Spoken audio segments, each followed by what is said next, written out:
साथियों नमस्कार। यशु मंगल में आपका हार्दिक स्वागत है। इस चैनल के अंदर एक इतनी अच्छी चीज आपको मैं बताने वाला हूं जो दुर्लभ है या हमारी संस्कृति से बाहर हो गई थी, पर शिव पुराण और ब्रह्म पुराण इससे निकल कर वो चीज हमारे पास लौटी है और उसका शुद्धिकरण हुआ, उसको फिर हमको प्राप्त होने लग गई और उसके फायदे, अद्भुत और जीवंत फायदे मैं आपको दिखाने वाला हूं। कृपया इस चैनल पे बने रहें और उसको पूरा देखें। हमारी चैनल को आप सब्सक्राइब करिए, लाइक करिए, अपने कमेंट्स भेजिए। आपकी कोई भी जिज्ञासा आप निश्चित, हमें मोबाइल नंबर हमारे डिस्क्रिप्शन में दूंगा, आप उस पर देखिए और व्हाट्सएप पे आप आपका मैसेज भेजिए। हम कॉल तो अटेंड कर नहीं पाएंगे बहुत व्यस्तता के कारण, पर आपके व्हाट्सएप के जवाब जरूर देंगे और आपके व्हाट्सएप से आपकी जिज्ञासा पूरी करेंगे। आज मैं आपसे बहुत एक अलग तरीके की बात करना चाहता हूँ, क्योंकि हमारे इसमें बहुत तरह की भ्रांतियाँ चल रही है और बहुत सारे के ज्ञान समावेश हो गए हैं। वास्तु है, वैदिक वास्तु है, आध्यात्म है और फेंग शुई है, बहुत सारी चीज़ें। अब सब चीज़ों का मिला जुला स्वरूप हमारे घरों में या हमारे व्यवसाय के, हमारे ऑफिस के अंदर हम उपयोग करने लगे हैं। अब इन सब चीज़ों के अलग अलग तरीके हैं, अलग अलग उपयोग हैं। यदि हम हमारे आध्यात्मिक या वैदिक की बात करते हैं तो आप बोलिए ये आयुर्वेदिक है ना, ये प्योरली आयुर्वेदिक है। और फेंग शुई और दूसरी तरह की अब जो पद्धतियां हैं जो चलन में आई है, यदि उनको बोलेंगे तो वो एलोपैथिक है। अब एलोपैथिक के रिजल्ट वाकई तुरंत मिलते हैं, पर उसके साइड इफेक्ट भी होते हैं, है ना। अभी सर दर्द हो रहा है, सर दर्द की आपने गोली ली, सर दर्द की गोली ली और वो गोली आपके पेट में गई, आपका सर दर्द बंद हो गया, ठीक है। अब वो गोली की वजह से डाइजेशन डिस्टर्ब होता है, दूसरी प्रॉब्लम होती है, फिर उसके लिए आप गोली लेंगे तो वो लीवर, किडनी, इन सब चीज़ों के ऊपर इफेक्ट जाते हैं जो हम समझते हैं। तो मेरा ये मानना है कि अब जो अभी तक चल रहा था सब चलता आ रहा है और चलता रहेगा। धीरे धीरे हम हमारे आध्यात्म की तरफ वापिस से पलायन हो रहा है या लौट रहे हैं, ऐसा प्रतीत होता है। ऐसा प्रतीत इसलिए होता है कि ये सब चीज़ें अब आप देखिए सब चेंज होते जा रहा है, लोग वास्तु की तरफ लौट रहे हैं। अब वास्तु में भी तरह तरह की चीज़ें मिक्स कर दी गई। जैसे उदाहरणतः मैं आपको बताता हूँ कि हमारे घर में नमक नमक का इतना महत्व है कि नमक किसी को हाथ में भी दिया नहीं जाता था, है ना। नमक रख दिया जाता था, यदि प्राचीन सभ्यता की बात करें तो रख दिया जाता था, नमक अपने हाथ से उठा के लिया जाता था, ठीक है। और नमक को इतना महत्व दिया गया है कि नमक यदि धुल जाए तो पैर में नहीं आना चाहिए, उसको बकायदा इकट्ठा कर कर पानी में डाल दिया जाता था या ठंडा कर दिया जाता था ताकि पैर में नहीं आए। अब क्या हुआ, अब घर में यदि वास्तु दोष है तो एक नई रेमेडी चालू हो गई, पानी के अंदर नमक डालो और उसका पोछा लगाओ। व्हाट इज दिस, ये बात मुझे समझ में नहीं आई कि जिस नमक को पैर में नहीं लेना है पोछे में लगा रहे हो वो पैर में आ रहा है। अरे भाई, यदि आपको वहाँ की गंदगी दूर करना है, वहाँ की नेगेटिविटी दूर करना है, तो आपके पास तो माँ गंगा है, माँ नर्मदा है, गोमूत्र है, आप उसका छिड़काव करो ना। क्यों, गोमूत्र का छिड़काव करते हो तो स्मेल आती है। अरे वो स्मेल आपको तो थोड़ी सी आती है, वो नेगेटिविटी के लिए तो आफत है, तूफान है वो स्मेल, वो सहन ही नहीं कर सकते हैं, वो जान छुड़ा के भागते हैं। तो आप उस तरफ जाइए, नमक की तरफ मत जाइए, है ना।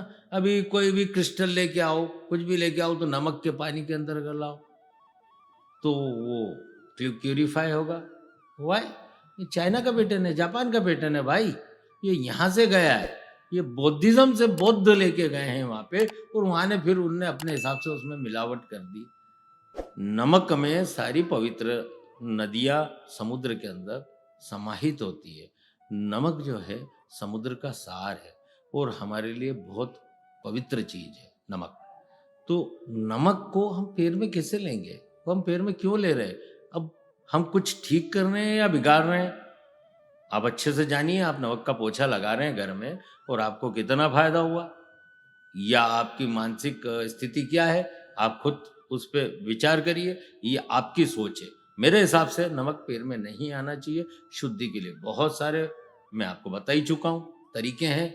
आप करिए शुद्धि, सारी नकारात्मक ऊर्जा बाहर हो जाएगी। आप गूगल का धुआं करिए, कंडे में गूगल लीजिए, शाम को गूगल लगाइए। भीमसेनी कपूर, मैं हमेशा से बोलता हूँ भीमसेनी कपूर, ये दूसरे कपूर नहीं जो सिंथेटिक बाजार में मिलते हैं। ये बड़ी जो दुकान है जड़ी बूटियों की या पूजन सामग्री की, वो स्पेशल भीमसेनी कपूर आपको मिलेगा।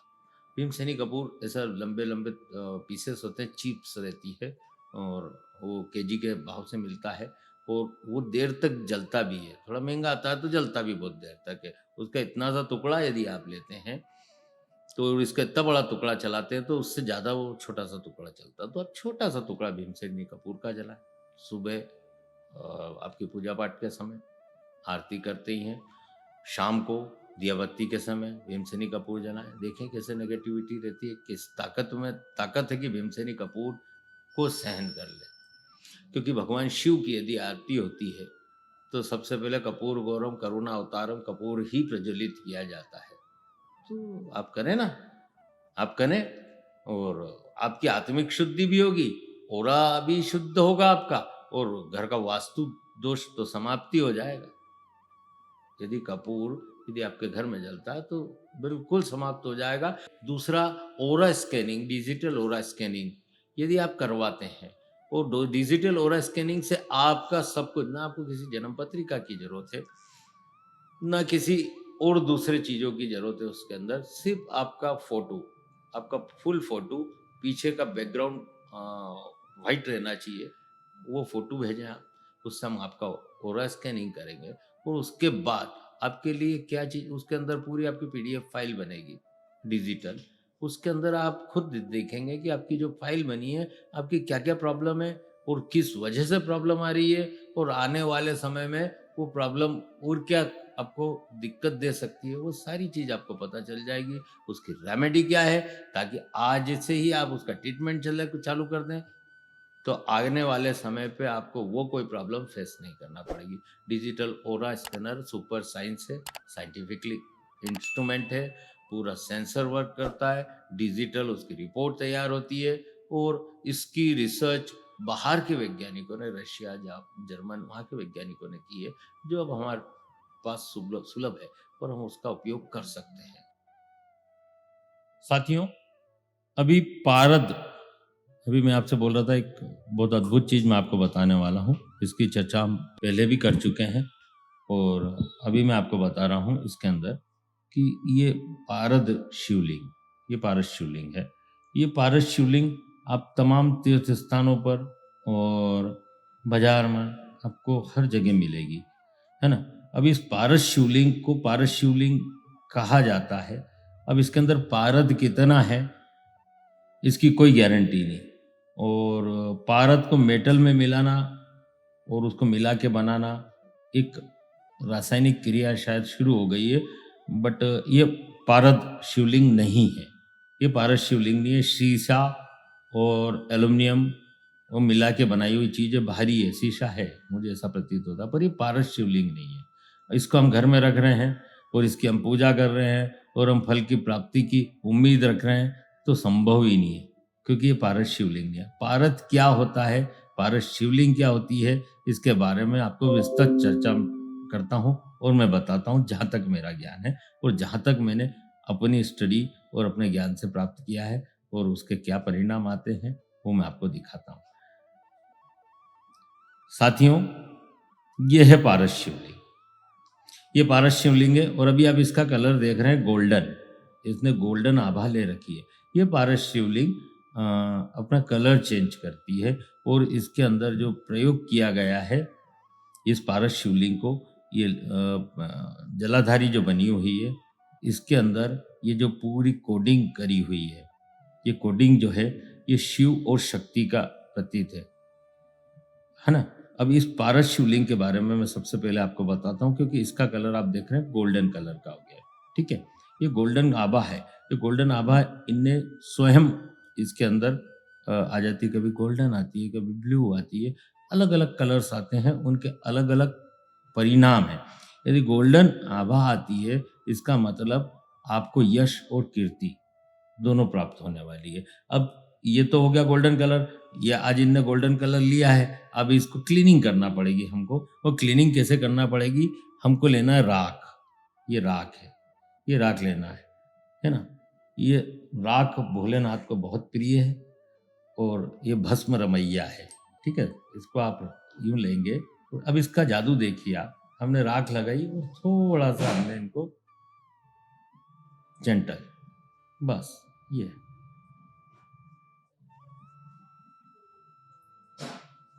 पारे का अपना स्वरूप देखिए आप। पारा जो है, क्योंकि इसके अंदर भस्म और इसको जब निर्माण किया जाता है वैदिक सिद्धांतों पे किया जाता है, जड़ी बूटियों से इसका निर्माण होता है। इसके अंदर स्वर्ण भस्म, स्वर्ण भी डाला जाता है, चांदी भी डाला जाता है, और इस सब चीजों का रूप है। क्योंकि पारे के अंदर यदि आप स्वर्ण डालते हैं तो आप कितना भी स्वर्ण डालते जाएं, पारा अपने आप में समावेश कर लेता है स्वर्ण का। आपको वापिस वो अपने कलर में ही आ जाएगा। उस पर कोई किसी भी चीज का, किसी भी धातु का कलर रहता नहीं है।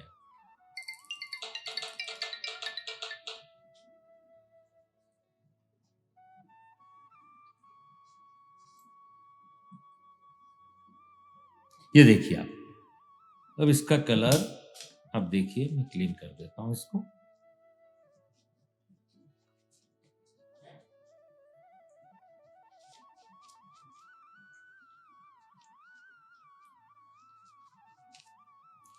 पारस जो है शिव का अंश है, शिव से ही इसकी प्राप्ति है।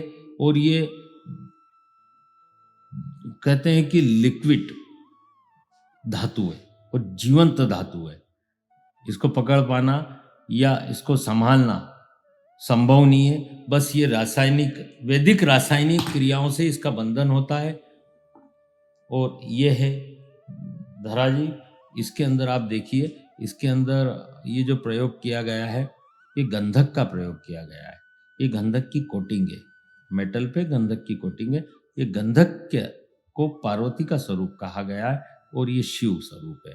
अब ये शिव और पार्वती का मिलन है, तो ये शिवलिंग हो गया आपका पूरा। और अब इसका कलर देखिए, अब ये पूरा सिल्वर कलर आ गया है, इसमें पूरा सिल्वर कलर आ गया है, पूरा पारे का कलर आ गया है। अब ये आपने इसको अपने पूजा घर में रख रखा है, आपके ऑफिस के पूजा घर में रख रखा है। जितनी भी नेगेटिविटी है, ये नेगेटिविटी आप तक नहीं पहुंचेगी, ये स्वयं उसको अपने में अवशोषित कर लेंगे। और वहां से चाहे वास्तु दोष हो, चाहे ग्रह दोष हो, चाहे तांत्रिक दोष हो, किसी भी प्रकार का दोष हो, वो दोष ठहर नहीं सकता, रुक नहीं सकता, वो चले जाएगा। और इसका प्रभाव आपके जीवन में अत्यंत शुभ आपको परिणाम प्राप्त होना लगेंगे, क्योंकि आप शिव की आराधना कर रहे हैं। और पारस शिवलिंग के बारे में शास्त्र में कहा गया है कि 12 ज्योतिर्लिंग के दर्शन, 1000 गायों का दान और अखंड आपने जो यज्ञ कराए हैं, उसका सारा फल सिर्फ पारस शिवलिंग के दर्शन मात्र से प्राप्त होता है। और आप तो सेवा कर रहे हैं उनकी। तो ये एक अद्भुत चीज है जो बड़ी जतन से, या कहिए कि हमारे सौभाग्य है कि वापस से हमें प्राप्त होने लगी है। वो ये बकायदा रासायनिक, इसमें कुछ भी मिलावट की ही नहीं जा सकती। यदि इसमें मिलावट करेंगे तो ये ऐसी हो जाएगी। ठीक है, इस तरीके की हो जाएगी। इस तरीके की तो बन ही नहीं सकती है। ना ही इसमें कोई केमिकल या रसायन या कोई धातु डाल के इसको बनाया जा सकता है। यदि धातु डाल दी गई तो उसका स्वरूप ये हो जाएगा। ये धातु की है, इसमें पारद है नहीं है इसकी कोई गारंटी नहीं। कितना है, 10% है, 20% है, पता नहीं।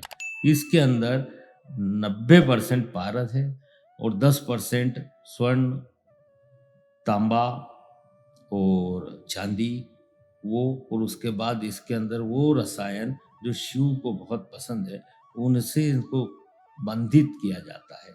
उस लिक्विड को बड़ी घुटन करके उसको महीना भर लगता है तकरीबन, जो लोग बनाते हैं। और लिमिटेड लोग ही हैं जिनको पारस शिवलिंग बंधित करने का ज्ञान है। उसके बाद ये चीज़ बन के आती है, और बन के आती है और अपना ये स्वरूप दिखाती है, कितना सुंदर और कितना अद्भुत स्वरूप है। ये है ओरिजिनल पारस शिवलिंग, जो अपना कलर चेंज करती है। आपके सामने बताया, अभी गोल्डन आभा थी इसके अंदर, कभी ब्लू आभा आ जाती है, कभी ग्रीन आती है। इन सब चीज़ों के अलग अलग रूप है, पर उनसे घबराने या डरने की बात ही नहीं है। कलर चेंज कर रहा है तो आपको ये पता चल रहा है कि आपके लिए क्या क्या चीज़ें, कहाँ कहाँ कोई कौन सी नेगेटिविटी थी जो समाप्त कर दी गई है। आपको सिर्फ इतना करना है कि आपको इनको स्नान कराना है। कच्चे दूध से भी करा सकते हैं, जल से भी करा सकते हैं, और उसके बाद आपको निश्चित कंडे की राख, कंडे की राख, आप कंडा जला लीजिए, उसकी राख रख लीजिए, उसकी राख से इसका स्नान कराना है और कपड़े से पोंछना है अच्छी तरीके से, और इनको अपने पूजा घर में रखना है। इनका मुंह उत्तर दिशा की तरफ रहेगा, जैसा ये उत्तर दिशा की तरफ इनका मुंह रहेगा। और आप इस पे केसर का टीका भी लगा सकते हैं, चंदन का टीका भी लगा सकते हैं, जिस तरीके भी से भी करना है। और यदि आप पूजा कर लें, पाठ कर लें, चंदन लगा लें, केसर लगा दें, उसके बाद फिर इसको वापस से एक बार पोंछ लें, क्योंकि फिर उसके निशान रह जाते हैं। फिर आपको निशान साफ करना पड़ेगा, राख से साफ सब सब हो जाएगा, बिल्कुल साफ हो जाएगा। फिर ये चमकती रहे, उसकी पूजा आप कर लें, पूजा कर लें, स्नान करा लें, सब कर लें। उसके बाद पूरी तरीके से अच्छी तरीके से फिर राख लगा के, क्योंकि इनको सबसे ज्यादा प्रिय राख ही है। ये भस्मी रमैया है ना। आप इनको भस्म लगाइए, अति प्रसन्न महादेव है। और इनको फिर आप पूजा में रखिए और इनके दर्शन करिए, पूरे परिवार दर्शन करिए। और इसका लाभ क्या होगा, ये अद्भुत लाभ देंगे आपको, आप सोच भी नहीं सकते। इसका परिणाम आपको 40 दिन से मिलना चालू होता है। पारस शिवलिंग घर में रखने के बाद आप 40 दिन बाद इसका परिणाम देख सकते हैं। यदि आपको शुद्ध पारस शिवलिंग चाहिए, इसमें अलग अलग वजन, छोटी भी बनती है, बड़ी भी बनती है। हमारे पास बर्फानी बाबा के एक शिष्य हैं जो पारस शिवलिंग का निर्माण करते हैं, निस्वार्थ भाव से इसका निर्माण करते हैं। सिर्फ सामग्री का पैसा जो लगता है वो आपसे लेते हैं। यदि आपको पारस शिवलिंग बनवाना हो और इसको प्राप्त करना हो तो आप हमसे संपर्क करिए। हमारा व्हाट्सएप नंबर आपके पास आएगा। आपको कोई भी क्यूरी है, किसी भी प्रकार की आप जानकारी लेना चाहते हैं, आप जरूर लीजिए, उसका हम बरोबर जवाब देंगे। थोड़ा समय लग सकता है, पर मेरी हाथ जोड़ से के रिक्वेस्ट है आपसे कि आप जो भी संपर्क करें व्हाट्सएप पर ही करें। व्हाट्सएप पर आप मैसेज छोड़े, आपका उसका आंसर मिलेगा। और भोलेनाथ आपका भला करे। हर हर महादेव। यशो मंगल में आपने जो मुझ समय दिया, मेरी बातों को सुना, बड़े धैर्य से सुना, उसके लिए मैं हृदय से आपका धन्यवाद अदा करता हूँ। नमस्कार।